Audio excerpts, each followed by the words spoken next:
বাংলাদেশে এখন যে একটি জনগণের সরকার, নির্বাচিত সরকার প্রয়োজন এবং অপরিহার্য, এ ব্যাপারে কিন্তু কোনো রাজনৈতিক দলের দ্বিমত নেই। উইদাউট সংসদ আপনি এটা লিগ্যাল ফ্রেমওয়ার্ক দিবেন কি করে? এই মুহূর্তে এই যে জামাত এবং এনসিপি একই সাথে বলছে যে জুলাই সনদের সাংবিধানিক বাস্তবায়ন এবং প্রায়োগিক যে দিকগুলো নিশ্চয়তা যদি না দেওয়া হয়, মানে নিশ্চয়তা না করা হয়, সেক্ষেত্রে নির্বাচন বা রাজনৈতিক পটভূমি থেকে কোনো প্রশ্ন আসতে পারে। আপনি কি মনে করেন? বাংলাদেশে এখন যে একটি জনগণের সরকার, নির্বাচিত সরকার প্রয়োজন এবং অপরিহার্য, এ ব্যাপারে কিন্তু কোনো রাজনৈতিক দলের দ্বিমত নেই। আপনি আমাদের গণ অভ্যুত্থানের সকল শক্তি, এনসিপি বলুন, জামাত ইসলামী বলুন, বা অন্য রাজনৈতিক দল বলুন, বিএনপি সহ সবাই কিন্তু এটা অনুধাবন করেছে যে একটি নির্বাচিত সরকার, একটি গণতান্ত্রিক জনগণের সরকার প্রতিষ্ঠা হলে বাংলাদেশের ২৪-এর গণ অভ্যুত্থানের যে চেতনা, ২৪-এর গণ অভ্যুত্থানের আমাদের আশা এবং আকাঙ্ক্ষা ছিল, এবং বাংলাদেশ গণতন্ত্রের নতুন বাংলাদেশ হবে,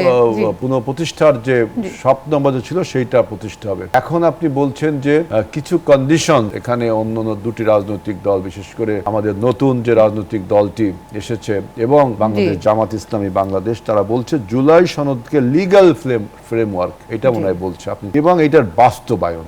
আমরা বলছি যে জুলাই সনদ, আমরা ২ মাস ব্যাপী ঐক্যমত কমিশন প্রায় ১৫টি ব্যাপারে, ১৫টি প্রশ্নে আমরা ঐক্যমত হয়েছি এবং কিছু নোট অফ ডিসেন্ট আমরা সবাই দিয়েছি, এবং আমরা বলেছি এই নোট অফ ডিসেন্ট গুলো আমরা নির্বাচনী ম্যানিফেস্টোয় দিলে পিপল উইল জাজ কোনটা সঠিক কোনটা ঠিক। এখন এটাকে লিগ্যাল ফ্রেমওয়ার্ক কি এখন দিতে গেলে তো সংসদটার প্রয়োজন আছে। উইদাউট সংসদ আপনি এটা লিগ্যাল ফ্রেমওয়ার্ক দিবেন কি করে? প্রশ্ন উঠতে পারে যে আপনার রাষ্ট্রপতি অর্ডিন্যান্স জারি করে, এটা বলতে পারেন।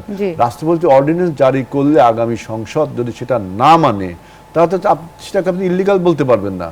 সেজন্য আমি বলছি যে জুলাই সনদকে লিগ্যাল ফ্রেমওয়ার্ক দিতে হবে, আগামী সংসদে দিতে পারবে, এবং আগামী সংসদে আমরা যারা যাব, অর্থাৎ এনসিপি, বিএনপি, জামাতে, সবাই যদি আমরা কমিটেড হই যে এটা আগামী ২ বছরের মধ্যে আমরা যেসব বিষয় ঐক্যমত হলাম সেগুলো ইমপ্লিমেন্ট করব। যদি কোনো একটি একক রাজনৈতিক দল এইটা আপনার সরকারে চলে যায়, এই জুলাই সনদের যে 15 পয়েন্টস বা 16 আরো যে কিছু হবে, এটা যদি অ্যাপ্লাই না করে, তাহলে কি সেই সরকার থাকতে পারবে? আপনি বলুন থাকতে পারবেন না, থাকতে পারবে না। এখন সবচেয়ে বড় প্রশ্ন যে আমাদের যে নির্বাচনটা আপনার হওয়া প্রয়োজন, নির্বাচনের আগে এই সমস্ত বয়ান তুললে আপনার যে পরাজিত ফ্যাসিবাদ, যে পরাজিত মাফিয়া, যারা সবাই কিন্তু এখনো পালিয়ে যায়নি, সবাই কিন্তু গ্রেফতারও হয়নি, অনেকে এখনো বিভিন্ন প্রান্তরে লুকিয়ে রয়েছে, প্রশাসনে বলেন আর আপনি পুলিশ প্রশাসনে বলেন।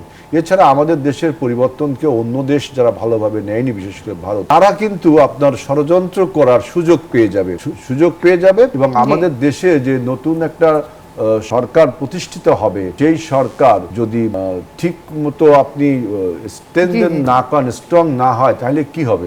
তাহলে আমাদের এই ২৪-এর গণ অভ্যুত্থান ব্যর্থ হয়ে যাবে।